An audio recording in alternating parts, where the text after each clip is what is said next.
नमस्कार एंड जय हिंद मेरे प्यारे साथियों, मैं हूं प्रमोद यादव और आप सभी का स्वागत करता हूं लॉ वाला के अमेजिंग प्लेटफॉर्म पे। जैसा कि बहुत दिनों से लोग कह रहे थे कि सर क्लैट के बारे में बताइए कि एलिजिबिलिटी क्या है, सिलेबस क्या होता है, what is the pattern and what is the selection procedure और हम कहां पे एडमिशन ले सकते हैं। तो आज इन सारी बातों को मैं यहां पर डिस्कस करने वाला हूं। तो चलिए शुरू करते हैं कि ये क्लैट होता क्या है, इसके बारे में थोड़ी सी जानकारी जानेंगे।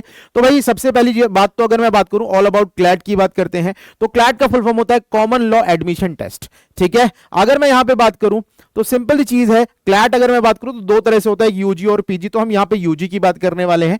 तो सबसे पहली चीज तो ये नेशनल एंट्रेंस टेस्ट, ये हर साल कंडक्ट होता है और जिसमें टोटल 22 नेशनल लॉ यूनिवर्सिटीज क्या होती हैं, पार्टिसिपेट करती हैं। अगर हम बात करें एग्जामिनेशन की, तो आप इसके एग्जामिनेशन के बाद एनएलयूज में सिलेक्शन ले सकते हैं। और अगर हम ये बात करें कि पेपर का मोड कैसा होता है, तो पेपर जो है वो ऑफलाइन मोड का होता है, मतलब पेन पेपर बेस्ड पेपर होता है। मतलब सीबीटी नहीं है कि आपको कंप्यूटर पे देख के पेपर देना है जैसा कि आजकल चल रहा है। ये एक पेन पेपर बेस्ड हमारे पास क्या होता है, पेपर होता है। बात करेंगे थोड़ा सा, हम आगे जानेंगे हम कि भाई एलिजिबिलिटी क्या है, what is the eligibility for this examination. तो फर्स्ट ऑफ ऑल अगर हम यहां पे बात कर लें कि there is no upper age limit for candidate appearing in UG program through CLAT 24।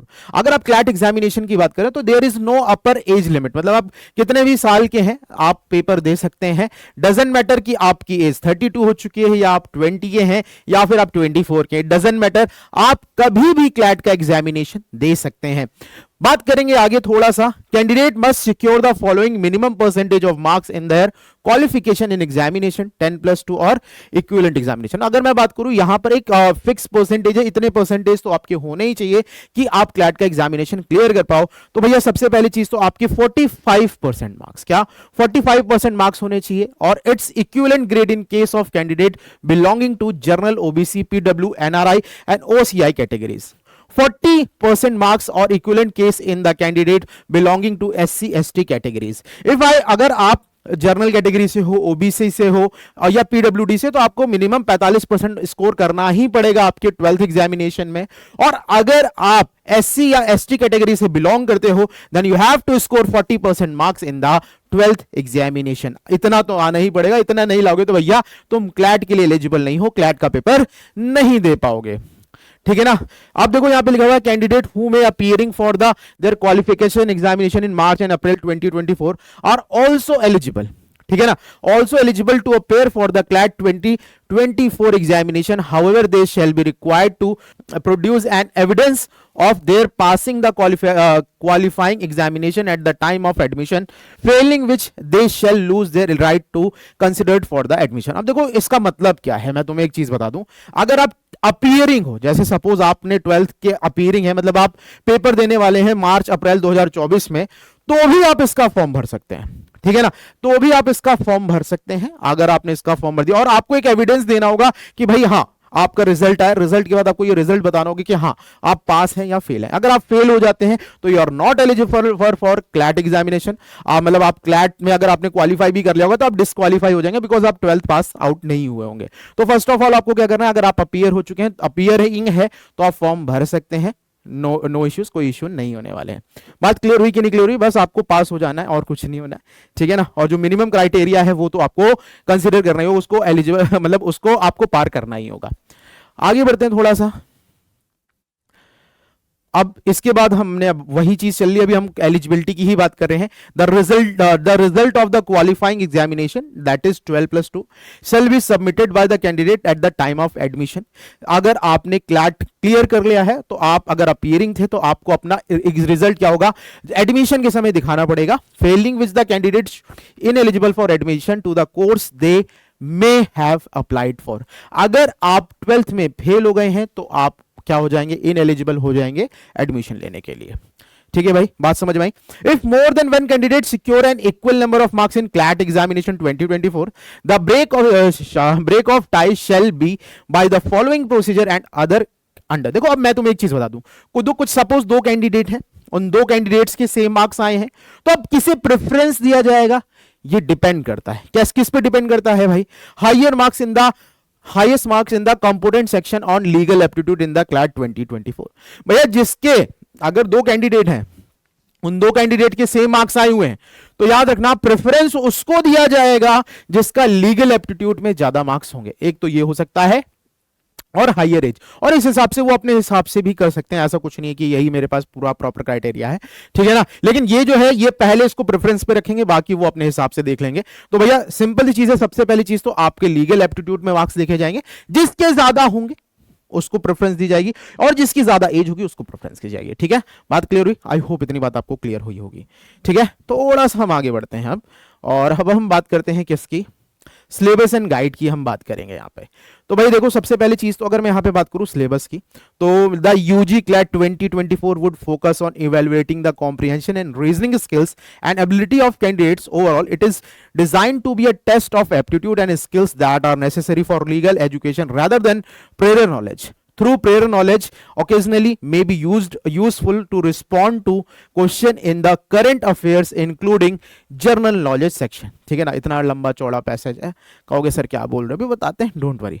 देखो सिंपल सी चीज है, अगर सिलेबस और गाइड की मैं बात करूंगा तो परेशान होने की जरूरत नहीं है। सिलेबस के बारे में बता दूंगा मैं, कौन कौन से पेपर्स आ रहे हैं और क्या क्या चीजें हो रही हैं, what is the pattern of the examination we are talking about this, ठीक है। The UG CLAT 2024 shall be a 2 hour test. भैया जो एग्जामिनेशन है वो आपका क्या है, 2 घंटे का एग्जामिनेशन होता है, जिसमें आपको टोटल 120 क्वेश्चन मिलते हैं। देखो पहले क्वेश्चन ज्यादा थे, अभी क्वेश्चन कम हो चुके हैं, तो तुम्हें खुश होने की जरूरत है, ठीक है ना। अभी कितने भाई, 2 घंटे में आपको कितने क्वेश्चन अटेम्प्ट करते हैं, 120 मल्टीपल चॉइस क्वेश्चंस, ठीक है ना, कैरिंग 1 मार्क्स। देखो यहां पर हमें क्या करना है, प्रॉपर सॉल्यूशन नहीं करना है। What we have to do, we have to just fill the OMR sheet, ठीक है ना। हमको क्या करना है, केवल हमको गोला फिल करना है। तो कहने का क्या मतलब है, आपको ये नहीं पूछा जाएगा आपने किस तरीके से किया गया है, व्हाट इज द प्रोसीजर, ठीक है ना। आपको एक करेक्ट आंसर टिक करना है, ठीक है ना। तो अगर आप सही आंसर करोगे तो 1 मार्क्स मिलेगा, और सपोज आपने एक गलत आंसर लगाया तो आपको 0.25 मार्क्स की नेगेटिव मार्किंग मिलेगी। बात समझ में आ रही नहीं आ रही? तो थोड़ा सा दिमाग से चलना है, और आपको उन्हीं क्वेश्चंस को अटेम्प्ट करना है जिनके बारे में आप परफेक्टली श्योर हो, उन्हीं को टिक करिएगा। नहीं तो वो सपोज मैं अगर बात करूंगा आपने गलत लगा दिया तो वो पूरे पूरे मार्क्स माइनस में चले जाएंगे। एक तो गया ही गया, 0.25 और चला गया, ठीक है। लिखा हुआ है these question would be divided across the following 5 subjects. देखो ये हमारे पास टोटल, मैंने आपसे क्या कहा, 120 क्वेश्चंस हैं। ये 120 क्वेश्चंस जो हैं वो 5 सब्जेक्ट्स में हमारे पास डिवाइडेड हैं। अगर मैं यहां पे बात करूं तो पहला आपके पास है इंग्लिश लैंग्वेज, सेकंड अगर मैं आपसे बात करूं तो current affair including general knowledge, और उसके बाद मैं बात करूं तो लीगल रीजनिंग, उसके बाद logical reasoning and then quantitative technique, ठीक है ना। क्वांटिटेटिव टेक्निक मैं पढ़ाता हूं, ठीक है ना, और सबसे कम वेटेज इसी का है। लेकिन अगर आपने क्वांटिटेटिव टेक्निक में स्कोर किया तो that means you have got the top rank, okay. यहां तक बात समझ में आई? तो ये मेरे पास 5 सब्जेक्ट होने वाले हैं, English language, current affair including general knowledge, legal reasoning, logical reasoning and quantitative technique. Is it clear?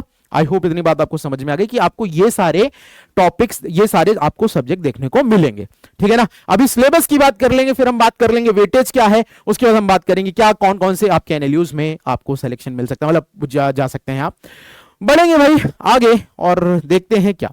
सबसे पहले तो हम current affair including general knowledge की हम बात कर लेंगे, तो इसका अच्छा खासा वेटेज होता है एग्जामिनेशन में। तो सिलेबस क्या है इसके बारे में जानेंगे, क्या क्या पूछा जाता है, किस तरह से पूछा जाता है, इसके बारे में भी हम यहाँ पे बात करने वाले हैं। In this section, you will be provided passage of up to 450 words each.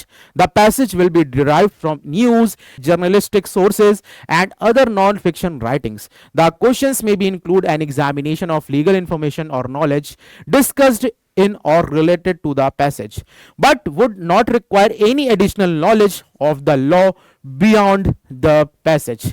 ठीक है, each passage will be followed by a series of questions that will require you to demonstrate your awareness of various aspects of current affair and general knowledge including। अब देखो ये जो चीजें हैं, मैं आपके सामने ये जो पॉइंट्स दिखा रहा हूं, these points are very important if you are preparing for current affair. अगर आप करंट अफेयर की पढ़ाई कर रहे हैं या फिर उसके बारे उसको पढ़ना चाह रहे हैं और जनरल नॉलेज के बारे में जानना चाह रहे हैं, तो कुछ चीजें हैं जैसे हॉट टॉपिक्स जो होते हैं, जो करंट टॉपिक्स होते हैं, उन्हीं से रिलेटेड चीजें आपसे पूछी जाएंगी। और याद रखिएगा लीगल चीजें पूछी जाएंगी, मतलब आपके लॉ से रिलेटेड चीजें पूछी जाएंगी। तो आपको उन सारी न्यूज पे भी फोकस करना है। अगर आप उन सारी चीजों पर फोकस करोगे तो you can get a good score in this section. ठीक है, क्या लिखा हुआ है, contemporary events of significance from India and the world. ठीक है, arts and culture, international affairs and historical events of continuing significance. ये बहुत ज्यादा जरूरी है। क्लियर हुई बात? आई होप इतनी बात आपको क्लियर है। अब हम थोड़ा सा आगे बांधते हैं, लीगल रीजनिंग की हम बात कर लेंगे। लीगल रीजनिंग में हम बात करते हैं, देख लेते हैं। तो देखो रीजनिंग है, लीगल रीजनिंग। अब देखो इसको कैसे, ये कैसा पूछा जाता है, किस हिसाब से ये पूछा जाएगा एग्जामिनेशन में, उसके बारे में हम यहां पर बात करते हैं, चर्चा करते हैं। क्या लिखा हुआ है, in this section you will be expected to read passage of around 450 words each. The passage may relate to the fact, situation or say scenario के लिखा हुआ है, situation and sceneries involving the matter involving legal matters, public policies, questions or moral philosophical inquiries. You will not require any prior knowledge of law to attempt the question in this section. You will benefit for a general awareness of contemporary legal and moral issues to better apply journal principles और क्या लिखा हुआ है मेरे पास, और क्या लिखा हुआ है, propositions, ठीक है ना, जो भी लिखा हुआ है, or to given fact scenarios. Each passage would be following by a series of questions that will require you to, देखो भाई सिंपल चीज है, लीगल रीजनिंग दी है और लीगल चीजें पूछी जाएंगी, ठीक है ना। इसके कोई देखो क्या क्या चीजें, identify and infer the rules and principle set out of the in the passage. देखो सिंपल चीज है, पैसेज आपके एनालिसिस, मतलब देखो सिंपल चीज, आपकी कॉम्प्रिहेंशन स्किल्स को यहां पर जांचा जाता है, ठीक है। मतलब आप चीजों को किस हिसाब से देखते हैं और आपकी जो पढ़ने की क्षमता है वो सारी चीजें यहां पे जांच की जाती हैं। Identify and infer the rules and principle set out in the passage, apply such rules and principle to various fact situations and understand how changes to the rules और principle may alter the application to various fact and fact situations, ठीक है। आगे बढ़ते हैं भाई, ये तो legal reasoning की बात करी हमने, ये लीगल रीजनिंग में जो क्वेश्चन हमारे कैसे पूछे जाएंगे उसके बारे में हमने बात करी है। अब हम थोड़ा सा और आगे बढ़ते हैं, ठीक है ना, थोड़ा सा आगे बढ़ेंगे और अब हम बात करेंगे किसकी, लॉजिकल रीजनिंग की। तो ये सेक्शन बहुत प्यारा सा होता है, ठीक है, ध्यान देना। क्या लिखा हुआ है, the logical reasoning section of UG CLAT 2024 will include a series of short passage of about 450 each word each passage will be followed by one or more question that will require you to do। देखो it was quite hectic and it was quite easy, मतलब easy भी बोल सकते हो, अगर आप थोड़ा सा आपकी रीजनिंग स्किल्स अच्छी हैं तो you can do it and you can crack this section easily, ठीक है। तो recognise an argument, its premises and conclusions, read and identify the argument set out in the passage, critically analyse patterns of reasoning and assesses how conclusions may depend on particular premises और evidence and how conclusions may strengthen or weaken as a consequences of an alteration in premises or supporting facts. Infer what follows from the passage and apply these inference to new situations, ठीक है। Draw relationships and analogies, identifying contradictions and equivalence and accesses the effectiveness of argument। देखो कहने की बात ये है, simple चीज है, बड़ा सा पैसेज दिया होगा उसको बहुत ध्यानपूर्वक पढ़ना है, ध्यानपूर्वक पढ़ेंगे तो चीजें हो पाएंगी वरना नहीं हो पाएंगी, ठीक है ना। तो practice is very important to crack this section and पढ़ना तो पड़ेगा बाबू, नहीं पढ़ोगे बाबू तो कुछ नहीं होगा बाबू, ठीक है। चलिए बढ़ते हैं आगे।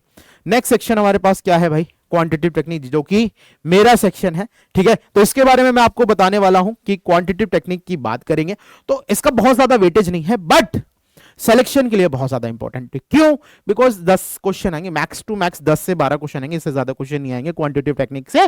बट अगर आपने ये कर लिया तो you can get a good rank in the examination or you can find your favorite university। आप अगर एडमिशन लेना चाहोगे तो अपनी फेवरेट यूनिवर्सिटी में ले सकते हो, ठीक है। देखो ये है मेरे पास the quantitative section of UG CLAT 2024 will include short sets of facts और प्रोपोर्शंस और अदर क्या textual representation of numerical information followed by a series of questions. You will be required to derive information from the passage और questions and apply mathematical operation on such information. The question will require you to derive लिखा हुआ है manipulate numerical information set out in such passage, apply various standard mathematical operation on such information including from areas such as ratios and proportion, basic algebra, mensuration, statistical elimination, ठीक है। देखो मैं तुमसे एक चीज बता दूं, सिंपल सी चीज है, ऐसा क्वेश्चन कैसे आएंगे, केस लेट के फॉर्म में आएंगे, डीआई के फॉर्मेट में आएंगे, तो उन्हीं को करना है, बहुत ज्यादा नहीं। जितना मैं बता रहा हूं उतना अगर तुमने ध्यानपूर्वक पढ़ लिया ना, मैं कह रहा हूं एग्जामिनेशन में पूरे के पूरे मार्क्स आएंगे, ठीक है। भरोसा रखो हमारी बातों पे। क्या कहा मैंने आपसे, बस मैंने यही कहा है कि जो चीज मैं बताऊंगा उससे करते जाना है, पैसेज बेस्ड क्वेश्चन आते हैं। देखो पूरा का पूरा जो पेपर है, पूरा का पूरा, ठीक है ना, चाहे कोई भी सेक्शन हो, सब में चीजों में पैसेज दिया गया है। मतलब आपकी कॉम्प्रिहेंशन स्किल्स पे बहुत ज्यादा फोकस किया गया कि भैया आप चीजों को देखते कैसे हैं, आप चीजों को पढ़ते कैसे हैं, कैसे आपका कंसंट्रेशन है, ठीक है ना, इन चीजों पे ज्यादा फोकस किया गया है ताकि आप आगे चल के जब आपके पास कुछ आए, आप सपोज फ्यूचर में बहुत बड़े लॉयर बन गए या फिर आप जो भी करना चाहें, ठीक है ना, तो आपकी इस स्किल को यहीं से जांचा जाता है कि क्या आप आगे चल के ये परस्यू कर पाएंगे या नहीं कर पाएंगे। बस ये चीज है, इसी चीज को जांचने के लिए ये एग्जामिनेशन होता है, ठीक है ना। आगे बढ़ते हैं, सिलेबस एंड गाइड की बात कर लेंगे। तो अगर मैं इंग्लिश की लैंग्वेज की वेटेज की बात करूं तो 20% ओवरऑल पेपर का इंग्लिश आता है। उसके अगर मैं बात करूं करंट अफेयर कैन बी 25%। अगर मैं बात करूं पूरे एग्जामिनेशन का, पूरे पेपर में अगर मैं बात करूं करंट अफेयर का वेटेज कितना है, तो you can say it is 25%। Understand. उसके बाद अगर मैं बात करूं लीगल रीजनिंग की, तो लीगल रीजनिंग का भी बहुत अच्छा खासा वेटेज है, that is 25%। Is it clear. और लॉजिकल रीजनिंग की अगर मैं बात करता हूं तो यहां पर लॉजिकल रीजनिंग का जो वेटेज है, it is nothing but 20% weightage of logical reasoning, ठीक है। उसके बाद बात करेंगे भैया हमारे सब्जेक्ट का, भैया सबसे कम वेटेज है बच्चा क्या है। अगर मैं क्वांटिटी टेक्निक की बात करता हूं तो there is only 10% of weightage for this.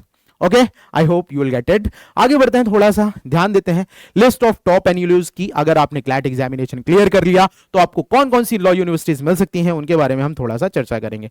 तो हमारे पास ये टॉप 9 यहां पर दिखी हुई है। पहली हमारे पास है National Law School of India University Bengaluru, the West Bengal National University of Jurisdictional Science. उसके बाद National Law University Bhopal, NLU Jodhpur, NALSAR University of Law Hyderabad, Gujarat National Law University. उसके बाद मेरे पास क्या है, Hidayatullah National Law University Raipur, National University of Advanced Legal Studies Kochi, doctor Ram Manohar Lohia National Law University Lucknow. ये तो मेरे शहर में ही है और मेरे घर के पास में ही है, ये बहुत खूबसूरत बनी है, मैंने देखी है, ठीक है ना। और बहुत बड़े बड़े प्रोग्राम्स होते हैं यहाँ पे, मेरे घर के पास में ही है, ठीक है। चलो आगे बढ़ते हैं। नेक्स्ट हमारे पास क्या है, उन्हीं 9, अभी तो हमने 9 ही बात करी है, बाकी की हम बात कर लेते हैं।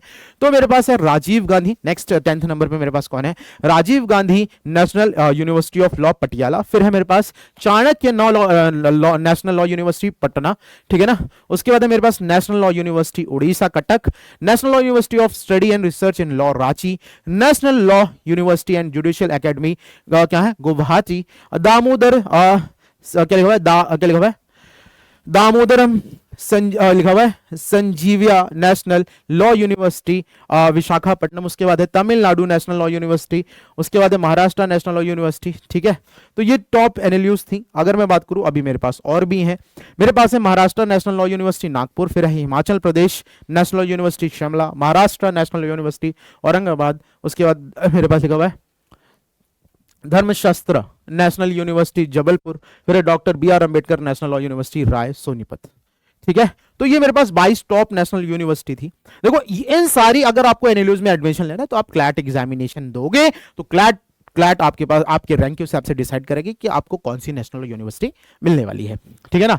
बात करते हैं एक अलग सी, ठीक है ना, इसका पेपर अगर मैं बात करूं तो नेशनल लॉ यूनिवर्सिटी दिल्ली जो कि बहुत पॉपुलर है, इसके लिए आपको क्लैट नहीं देना होगा, ठीक है ना। इसके लिए आपको एलिट देना होगा। अगर आपको नेशनल लॉ यूनिवर्सिटी दिल्ली में एडमिशन चाहिए तो you have to prepare for AILET examination. अगर आप एलिट एग्जामिनेशन को क्लियर करते हो तो आपको नेशनल लॉ यूनिवर्सिटी दिल्ली में एडमिशन मिल सकता है। कुछ लोग होते हैं ना जिनको भैया दिल्ली में जाना भाई, तो दिल्ली में जाना भाई तो आपको एलिट को क्लियर करना होगा।